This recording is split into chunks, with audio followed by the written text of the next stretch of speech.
In this first lecture, we want to look at secant lines and tangent lines. That will be a sort of a core concept in this course, especially computing tangent lines. So why don't we start with a review of what a line is. So basically, any 2 points in the Cartesian plane, call them x1 comma y1 and x2 comma y2, will determine a unique line L. So here's the ordered pair x1 comma y1. Here's the ordered pair x2 comma y2. So these 2 points will determine a unique line that we will call L. And it's important to be able to compute the slope of any line given 2 points. So the slope of this line is just going to be the difference of the y values. So in this case, y2 minus y1. So y2 minus y1. And the way I've drawn that, by the way, y2 minus y1 is going to be a negative number. And then here, over the difference of the x's, so we want x2 minus x1. So that's the slope, and we usually use the letter m to denote the slope. We also will use this delta notation, so the change in y over the change in x, and then we want a signed change in y.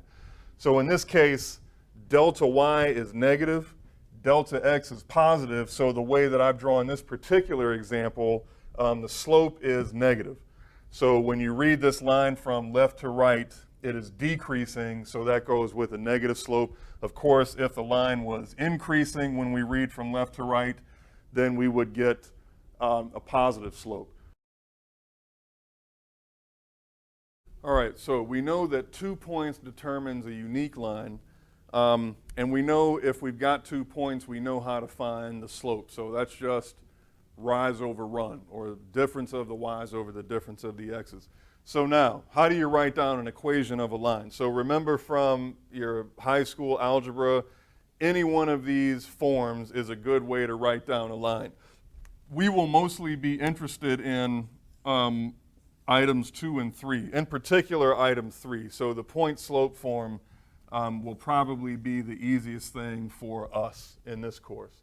So you've got the standard form, ax plus by is equal to c. You can take this thing and solve for y, and when you put it in this form, so now that's a linear function, right? Y is a linear function of x. When you put it in this form, basically solve this thing for y, you can see exactly what the slope is, and you can see exactly what the y-intercept is. So now you've got a slope and a point that uniquely determines a line. Again, this point slope form, again, we've got a slope and a point that uniquely determines a line. So if you know that the slope of the line is m, and you know any old point on the line, then you can completely describe that line. There's also the intercept form. So here we've got two distinct points. They will uniquely determine a line. So if I've written the line this way, so x over alpha plus y over beta is equal to 1. Here I can see exactly what the x and y intercepts are. Okay, in any equation of a line, if you need to find the equation of the line and you don't know what the slope is, that's always step number 1. So let me just start this with that. So we want to find the slope-intercept equation of the line containing the points 2 comma 5 and 3 comma negative 2.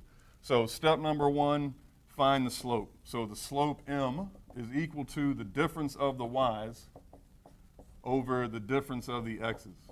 And now remember to keep your y's consistent. So 5 minus negative 2 means then in the denominator you have to do 2 minus 3. So anyway, now this is 7 over negative 1, which is negative 7.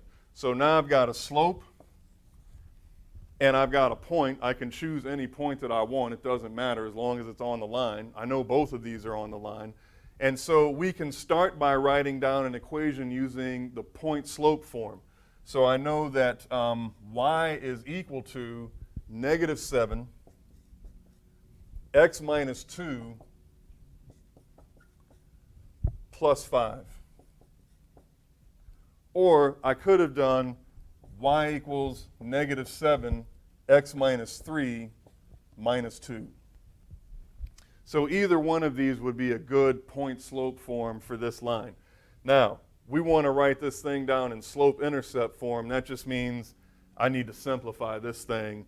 I've already solved it for y.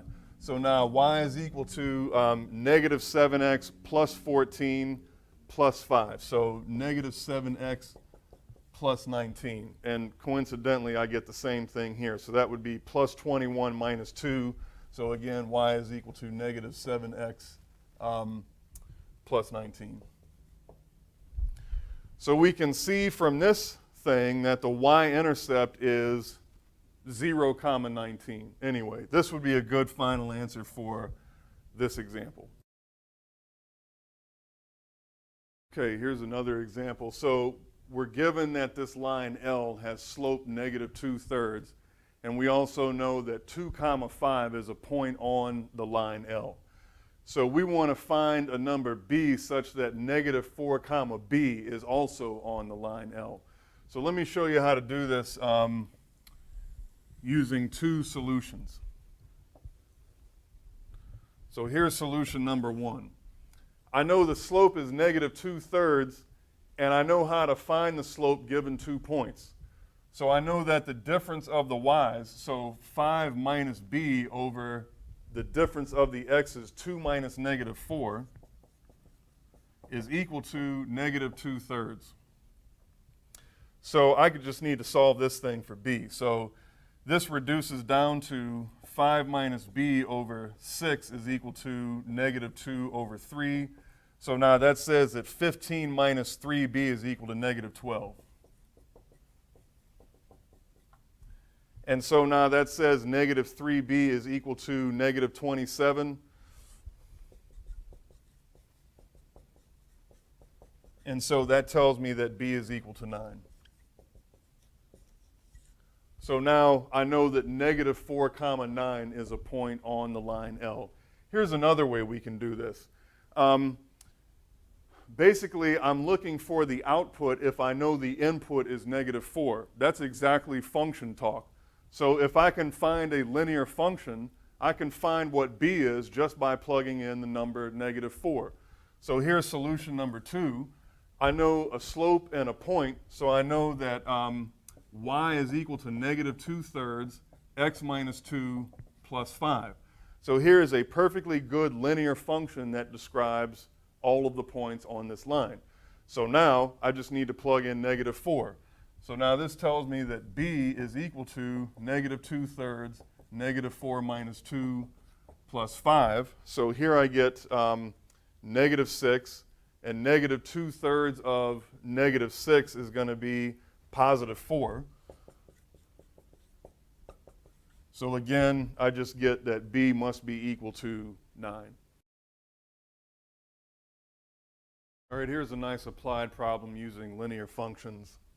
So Alex has been selling concert tickets for a while and has made the following observation. If she charges $10 per ticket, she will sell 500 tickets. If she charges $40 for a ticket, she won't sell any tickets. So we want to assume that the demand curve is linear. So the demand curve is the number of tickets you will sell as a function of the price that you charge. So what does the demand curve look like? The more money you charge, the less number of tickets you will sell. So if we assume that the demand curve is linear, we should assume that it looks like a line with negative slope. Anyway, question is, assuming that the demand curve is linear, what should Alex charge in order to sell 400 tickets? Okay. So the goal is to find out what price we should charge in order to sell 400 tickets. Here's what we know. We know that the demand curve looks something like this. We know it's linear and we know it's decreasing. We know that the more money we charge, the less number of things we will sell. That's a fundamental economic principle, demand, right? So I know that, well, Alex knows that when she sells 10 tickets, when she charges $10, she will sell 500 tickets. So I know that 10, 500 is a point on this line L. And we think of n as a function of p, by the way. So n is a linear function of p. Similarly, we know that when we charge $40, we will sell 0 tickets. So that means 40 comma 0 is on this line L. So now I've got everything that I need to know about this demand curve, everything I need to know about this line L. I've got 2 points, and so now I can find a slope and get a linear function. So now how do I find the slope? It's the difference of the y's over the difference of the x's. So 500 minus 0 over 10 minus 40. So all of that reduces down to negative 50 over 3. So the slope of this line is negative 50 over 3.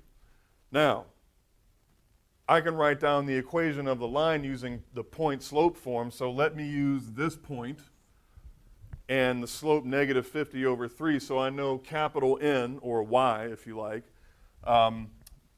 capital N is equal to the slope times p minus 40 and then plus 0 if you like. So here's my linear equation. I got that using the point slope form. And so now, how much do I need to charge? How much do I need to charge if I'm going to sell 400 tickets? So when this thing is 400, what is P? So this is the equation we need to solve. When n of P is 400, what is P? So now you've got this nice linear equation. You can easily solve that thing for P. Let me multiply both sides by negative 3 over 50.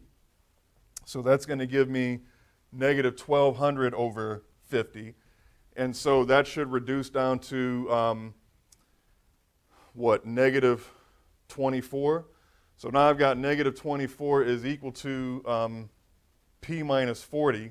And so that says that p is equal to 40 minus 24, so $16.